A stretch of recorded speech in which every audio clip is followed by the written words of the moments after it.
ఇప్పటం గ్రామ ప్రజల గడపలు కూల్చారు. వైసీపీ గడప కూల్చే వరకు జనసేన నిద్రపో. వైసీపీ 30 సంవత్సరాలు మేము ఉండాలని కోరుకుంటున్నాం. 30 సంవత్సరాలు మీరు ఎదగాలని నేను కోరుకున్నాను. అది వాళ్ళకి నాకు తేడా.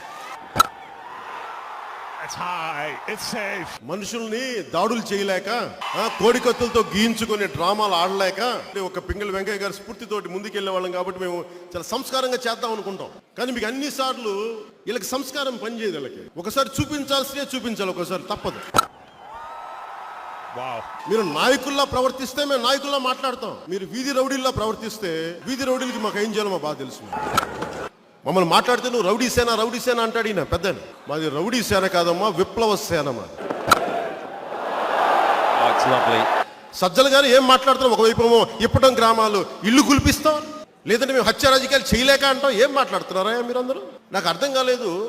మీరు వైసీపీ పార్టీనా, వైసీపీ టెర్రరిస్ట్ ఆర్గనైజేషన్, ఉగ్రవాదుల సంస్థ? రాజకీయానికి పెట్టి పుట్టాలా? మేము చేయలేమా రాజకీయం? మా వల్ల కాదా? చేసి చూపిస్తాం. ఈ ఫ్యూడలిస్టిక్ కోటలు బద్దల కొట్టి కొట్టి కొట్టి తీరుతాం.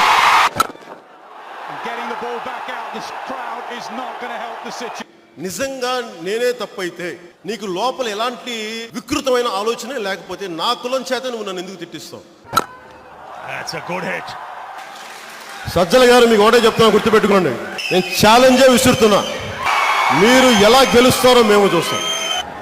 సజ్జల గారు అడుగుతున్నారు, ఏం మాట్లాడారు? నీకు ఎందుకయ్యా చెప్తావు? నీకు ఆ పెద్ద మనిషికి ఎందుకు అంత ఉత్సుకత? మీకు ఎందుకు కావాలి? మీకు రండి, నా దగ్గరికి రండి, చెప్తాను. మీ చెవులో చెప్తాను, నేనేం చెప్పాను చెప్తాను. వైసీపీని దెబ్బ కొట్టాలి అంటే నేను ప్రధానమంత్రి గారి ద్వారా చెప్పి చేయనమ్మా, నేనే చేస్తాను. ఇక్కడ కూర్చొని వాడు కనీసం గెలవనోడి మీద పడి ఎందుకు ఏడుస్తారంటే, సత్తా కానీ తాకత్ అంటాం. అది అధికారంలో కాదు, గుండెల్లో ఉండవు. అరే మా వాళ్ళు ఇల్లు కూలిపోయినా ఇల్లు పలకరిస్తామంటే నువ్వు వెళ్ళకూడదు అంటారు. కొన్ని కారులో వస్తారంటే కారు ముందు కదలకూడదు అంటారు. నడిచి వెళ్తారంటే నడవకూడదు అంటారు. అప్పుడు తిక్కొచ్చి బండి మీద ఎక్కి వస్తారని చెప్పారు. ఇంకా 30 సంవత్సరాలు వైసీపీని ఎన్నుకుంటే వాళ్ళ కోరికలు ఎంత? 175 వచ్చేసేయనమ్మా. 175కి వచ్చి పెద్దలు తీసేసుకోండి, మళ్ళీ వచ్చి మా మిగతా గడపలు కూల్చేయండి అని చెప్పచ్చు.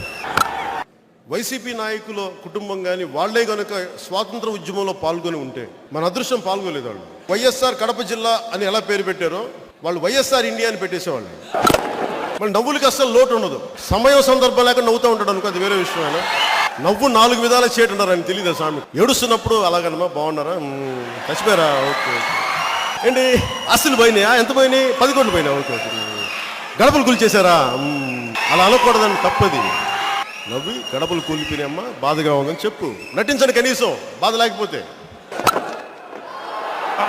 ఎంత దిగజారిపోయారంటే, నాకు ఆ రోజున మన ఇప్పటం గ్రామానికి వస్తే గాంధీ గారి విగ్రహం తీసేశారు, జవహర్లాల్ నెహ్రూ గారి విగ్రహం తీసేశారు, ఇందిరాగాంధీ గారి విగ్రహం తీసేశారు. కానీ ఉన్నదల్లా వైఎస్ఆర్ గారి విగ్రహం ఉంది. ఇలా జాతీయ నాయకుల కంటే పెద్ద వ్యక్తి అయితే కాదు వైఎస్ఆర్ గారు, గుర్తుపెట్టుకోవాలి.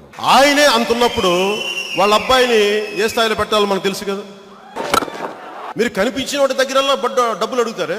ఆఖరికి కడ్రాయిల్ ఫ్యాక్టరీ చేద్దామని వచ్చినోడు కూడా డబ్బులు అడిగే పరిస్థితికి వచ్చారు. మీరు నా మీద చంపేస్తామని చెప్పి, నా కుటుంబాన్ని రేప్ చేస్తామని చెప్పి, ఇలాంటి మన సజ్జల గారి ఆధ్వర్యంలో చాలా వస్తుంటాయండి ఇలాంటివన్నీ. సజ్జల గారు చాలా సరదా ఇలాంటివన్నీ. అంటే ఆయన మా వాళ్ళు కాదంటారు, మొత్తం వాళ్ళ మనుషులే, బయట నుంచి ఉంటారు. అయితే వాళ్ళు ఇది మీరు హెచ్చరిక అనుకోండి, విజ్ఞాపన అనుకోండి, విన్నపం అనుకోండి, ఏదైనా అనుకోండి.